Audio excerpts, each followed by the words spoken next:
Hello, I'm Mark Schaldhausen. Because things on the internet seem to lose their date references pretty easily, today is Thursday, June 5th, 2025.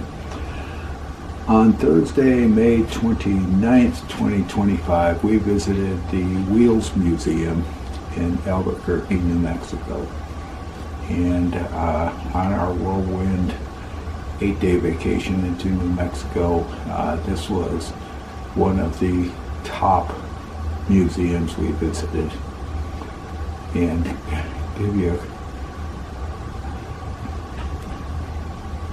I'm not sure where the title Wheels comes in, because they cover so many different things. And yes, some of them have wheels, most of them have wheels, but they have a whole lot of different stuff in this museum, and not all of it is associated with wheels. With that in mind, I will tell you, as I think I just said, this is one of the very top museums we visited on our entire vacation.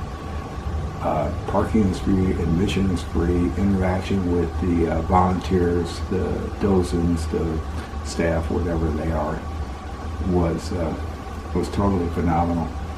And it is child friendly, it is senior friendly, it is people friendly, and there is a lot of stuff to see. And in about 2.5 hours that we spent there, we took 218 photos. Super place to go. Let's get on with the video. Thanks for watching. Hope to see you in another one. We were driving up the road to the museum, and it doesn't really stand out, so if you're using GPS or Google Maps or whatever your navigation system is, my recommendation is you don't be doing 50 miles an hour as you get into the last quarter mile or so. This is the entrance, the signage to the entrance, and it is next to this building, which was actually part of the railroad maintenance facility. So it kind of had us, it caught us by surprise with the exterior showing the way it does, and I don't have a good shot of the exterior. We were kind of leery until we walked in the door. Once we were in the door, it was over. It was fantastic. It is, as I understand it, in the Etchison, Topeka, Santa Fe Railway maintenance facility from years ago, and they don't, at the moment, at the time we were there, they didn't have any full-scale trains. They did have quite a few model railroads, and we're in the model railroads. We run from Z, N, H, O, S, O, and G scale. And so everything that you see on this wall with my wife standing there, we run as model railroad stuff at home, and we absolutely love it. So they've also got some other stuff, as you'll see through the video. And this is the entrance or the lobby area. I'm pretty sure that I haven't got them too screwed up. And there is a lot of stuff in this museum. We are big fans of just about anything Walt Disney has done in the past. And there's several items associated with the Disney characters, Mickey Mouse, Minnie Mouse, Donald Duck, etc., throughout the museum, due to the support of the war effort, primarily during World War II. Signage throughout the museum is, in my opinion, fantastic, and that ranks probably near the top of any museum we've been to, regardless of where that museum is coming from. One of the few exceptions is, and it's common sense, you understand that this is a steamer suitcase or a steamer case, whatever you want to call it, for travel back in the late 1800s to the early 1900s type things. I'm making an assumption. You hang your suits and your shirts and your pants, and you've got your shorts and your underwear and your t-shirt in the drawer on the right hand side, and it all locks down. I would like to see signage on this, because there are people that don't understand how this works, and maybe even photos. And that's about the only negative comment you can make, that I can make about the museum. The other negative comment is we didn't have enough time. Here's an example of the signage for the museum, and like every museum, they just seem to have signs that glare, signage that glares back. And this is showing a railroad baggage cart, and people ask, well, why are these steel wheels? Steel wheels reduce the rolling friction when you pull these things. So the same reason that locomotives, trains, railroads use steel on steel wheels, steel rails, whereas trucks, they would damage the road doing that and damage the truck. It's a different scenario. But the signage at the museum is very, very good. Now, I work with wood. It's one of my hobbies, and one of my several hobbies. And this, I believe, is one of the big boys that was made for the Union Pacific or Southern Pacific to haul over the Rockies. And it's absolutely beautiful. The wooden train that I made it doesn't compare in the least with this thing. This is absolutely beautiful. One of the things that I really liked about this museum was the variety of the items on display. So I'm in a wheels museum. My mind is going cars, trucks, maybe planes, railroads, such. And here's a dental chair and a foot-powered drill, all associated with dental work in the early 1900s, which I thought was pretty darn cool. And there is a wheel on the drill.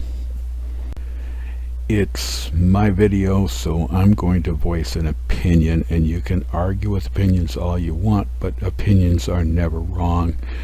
I would think off the top of my head that there's 3 primary purposes of a museum, and I really don't care which one I put in first, because I think they're all equal. I think it is to preserve, to educate, and to present.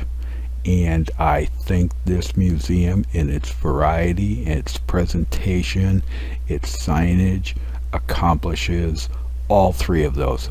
I am very, very satisfied with this museum. And this Alvarado Hotel model, created and built by Dan Keith, is just an example of the variety and the quality of this museum. The photo that I took of the signage associated with this China set didn't quite come out, so I can't show it to you, and I wish it did. But there's several things in this particular photo that come out. Number one, if you look at the items on the table very closely, there's a couple of wagons. Wagons have wheels, so we're in the Wheels Museum, which is really cool. The table has not been preserved. This shows age, this shows appreciation, this shows service, this shows utility, whatever. Would I preserve this table? If it were in my house, probably. If I were putting it in a museum, I would do it exactly the way they did it. But this museum is very, very trusting, because these pieces, in my personal opinion, are very, very, very valuable, and yet they're sitting out where somebody can do whatever they want in their evil mind. And so this museum is very, very trusting. But this is beautiful presentation, and it's beautiful work. There were a couple of rooms in the museum that they asked you not to enter without a docent, volunteer, escort, staff member, whatever you want to call them. And this was one of them. I just stuck the camera in the doorway, and took the photo. And I think this is the Albuquerque Model Car Club or Association. And there is a lot of absolutely beautiful work in here, and I have built a number of models over the years. There's a lot of pride in this presentation and in this museum, and it shows very, very well. And it's it's by volunteers. My understanding is everybody at this place is volunteers, and they do a fantastic job. This is an aerial photo of the area of the museum, and by reading the date, it's March 2012, so it's 13 years old as of the time of this video. And the green arrow that's going to pop up and disappear points to the entrance area of the museum, and the long building below that entrance area is the museum. To the right of that long rectangular building of the museum, you can see the remnants of the roundhouse and the turntable, which is still there. And just above the entrance to the museum, that very large rectangular building was, in my understanding, a steam locomotive repair facility for ATSF, and probably a diesel repair facility as they transitioned out. This is a really good photo, an explanation of how things have changed. I wish they could go back in time to, say, 1927 and take a photo of the same area. I'm only making an assumption, because these tracks in this building are parallel to each other, that this was in that very large rectangular building just above the long rectangular building that currently houses the museum. And this is where they built, did major overhauls, obviously, on steam locomotives. And then the photo that follows that is the transition. Steam locomotives were very, very labor intense, very energy inefficient, very powerful, very useful. They had their purpose in time, but diesel power and electric power is just so much easier, so much less maintenance, that the transition was mandatory. It was fiscally, socially, economically, ecology-wise mandatory.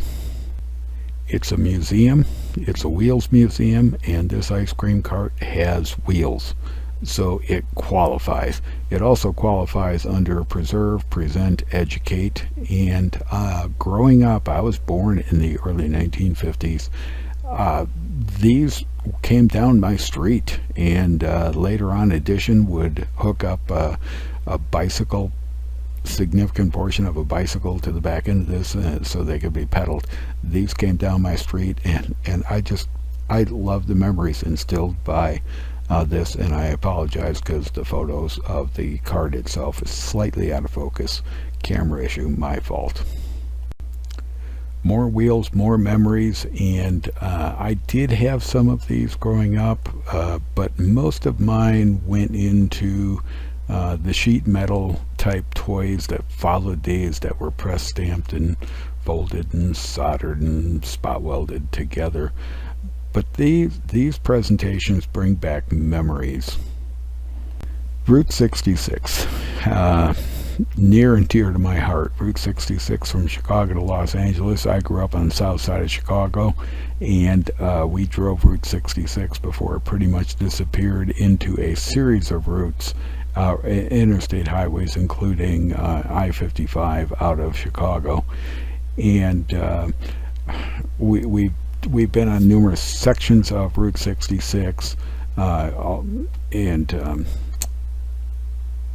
when you look at this, the museum is bringing back memories, pleasant memories. And the Santa Fe Railroad, or ATSF Railway, whatever you want to call it, I go by Santa Fe Railroad. The museum is bringing back memories, and they're pleasant, they're enjoyable, they're preserving, they're presenting, they're educating. That's their goal, and I think they're accomplishing it. And I misspoke on the previous slide. I'm not going to go back and edit it. I'm going to leave it there for a reason, I guess. I don't know what the museum's goal is. My opinion, a museum needs to preserve, present, educate, among other things, and I think this museum does it really well.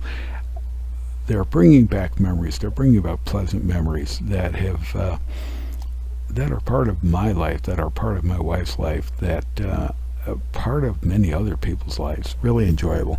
What does the Pony Express have to do with wheels? Nothing that I know of, but you know what? I appreciated it being here, and I thought it was really cool. I am a big railroad fan. My wife's a railroad fan. My granddaughter's a railroad fan. And the museum steps up and explains in really nice detail the various jobs associated with the railroad. And I'm going to just scroll through these and let you look at them.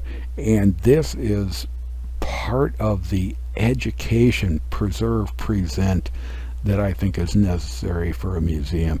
And the Wheels Museum in Albuquerque, New Mexico nailed this golden spike home. The museum is bringing back memories, and I appreciate that. They're initiating bringing back memories. Years ago, I watched the movie on television, The California Kid, starring Martin Sheen. The storyline goes, Martin Sheen's little brother is coming home. He's in the military. He drives off the road in a mountainous area in a town. And Martin Sheen comes to investigate how his brother died, because his brother was a good driver and wouldn't have driven off the side of the road and ended up dead. I'm not going to reveal the rest of the story, but when I saw this presentation, it brings back memories. And one of the things was Martin Sheen's brother in the movie was in the military, and that kind of drove a spike into my heart, because I'm retired Navy. I'm going to ask a question, and obviously I won't hear your answer, but why do you go to a museum? My wife and I have been married for almost 53 years. Later this month, later June of 2025, it will be 53 years. Are in the museum. We come up on this display. It's in a milk wagon, and we spent probably 5-10 minutes standing here looking at this milk wagon in these two milk jugs, talking about the days of old and bold that we both remember as kids. And my question is, what did the museum do wrong? Absolutely nothing. What did they do right? Quite a bit. This is referred to as live steam. It's scale steam, and a number of people are into it. Walt Disney was into it. I'm into it. I don't own one. I will never own one. When I was working, I watched my dollars. I'm now retired. I watch my pennies. But this sign is very old. Signage is very old. I think it should stay that way. Maybe another one should be next to it with a little bit more modern presentation.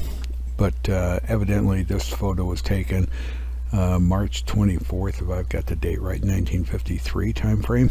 I think. Anyways, this is a live steam engine, and Andrew, one of the individuals that we were talking to earlier, really appreciate the dozen, was firing this up for a family that was visiting the museum. We didn't stay around to watch it fire up. If he had asked me, you want me to fire it up, my answer would have been no, because this has to do with cycles. This thing is only going to fire up so many times before it needs maintenance. And maintenance takes time, it takes money, it takes patience, it takes skill. And I've seen these fired up before, I've seen these run.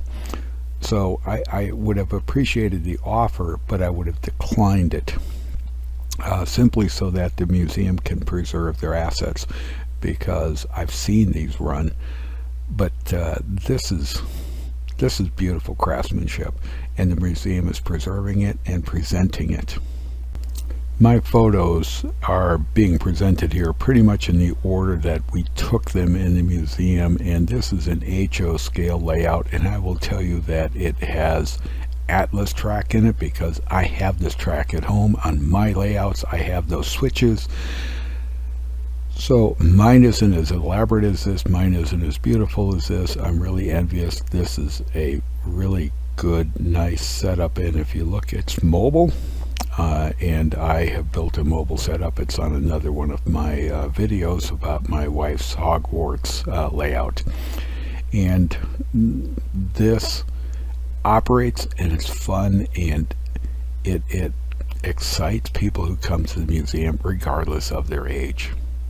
I'm going to drift off a bit. I do love steam engines, and it's just one of those personal things. Don't ask me why. It's just the way I am. If it's a steam engine and it's not a Baldwin, it's a counterfeit. That's just an opinion.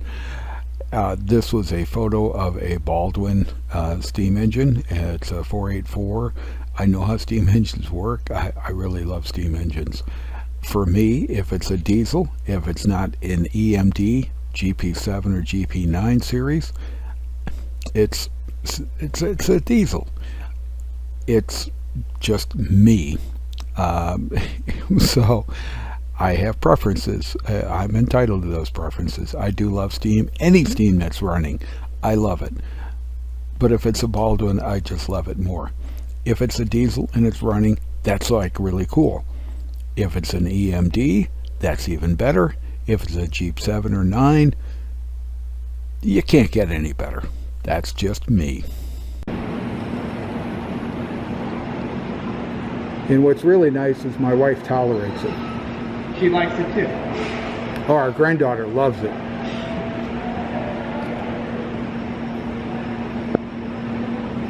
This is why we try to keep models like these ones running.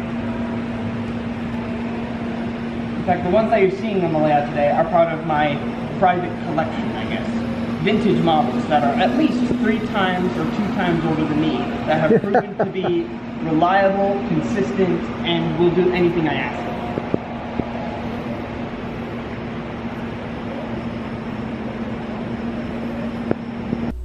There are several cars in the museum. I'm not going to show you all of them. 1952 Dodge Power Wagon. I remember these growing up. The number of people had them. They were, and it's an adaptation of a vehicle that was specially designed for the military during World War II. And then the Better Call Saul car. I never watched this series. I never watched the show, whatever it was. I think it was a series. But there's a number of cars in the museum, and as I said, I'm just showing you these pictures in series, the way I took them. I'm not arranging them by subject matter. I'm a retired United States Naval Aviator, and we're touring the Wheels Museum, Albuquerque, New Mexico, and my wife points this guy out to me. This is a Grumman E2B Hawkeye. I have 2,000 hours flying this series of airplanes on and off numerous aircraft carriers, including the Enterprise, the USS Midway, and the USS Nimitz. So I think those are the 3 that I took this airplane out to. But I've got traps on more than 11 different aircraft carriers in different airplanes. What fun. This is some beautiful work dedicated to you in memory of Chris Gonzagas. This is beautiful work, and this is what the museum is preserving. I've probably got several things that I would like the museum to do if they could, but everything you ask somebody to do in the way of a museum, a business, a company costs money, costs time, costs assets, whatever. And one of the things is okay, this truck would have cost $23.95 back in 1913 or 18, whatever. What is that in today's dollars? And unfortunately, in today's dollars, you would have to say in 2025, because that signage is going to stay there for 3 to 5, 7 years, and it's going to become dated automatically. But this is like really cool. I mean, the way it's talking about this truck and showing the change in the companies and how they're done, and it's a beautiful truck. The museum did have quite a bit of model railroading rolling stock, as shown here, and most of it was very nicely presented and preserved behind the glass so it doesn't get dusty, because this stuff just accumulates dust, and when you see dust presentations on museum displays, it loses its effect.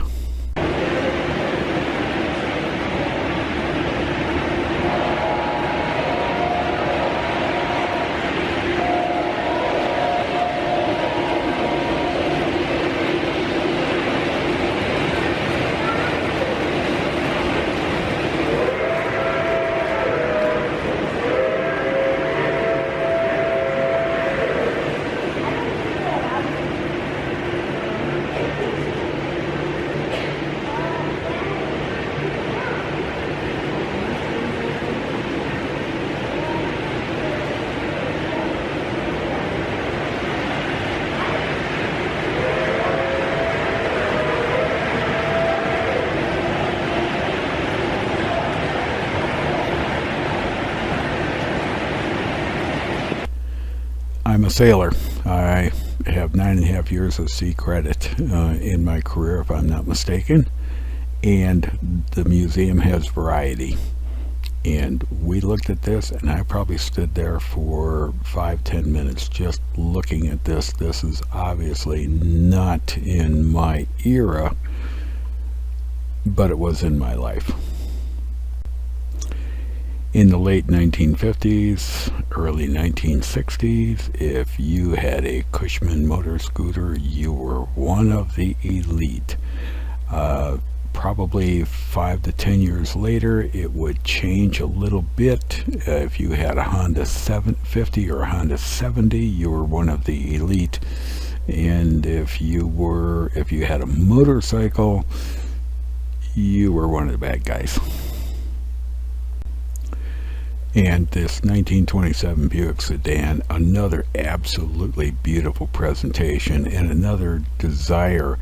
Hey, okay, it cost $1,295 back in 1927. How much is $1,295 in today's money? Because this car, I think, would be very expensive. I think these were called midget racers, and I watched these race a couple of times. They were usually on dirt tracks, and they were absolutely fun to watch. These guys were having fun.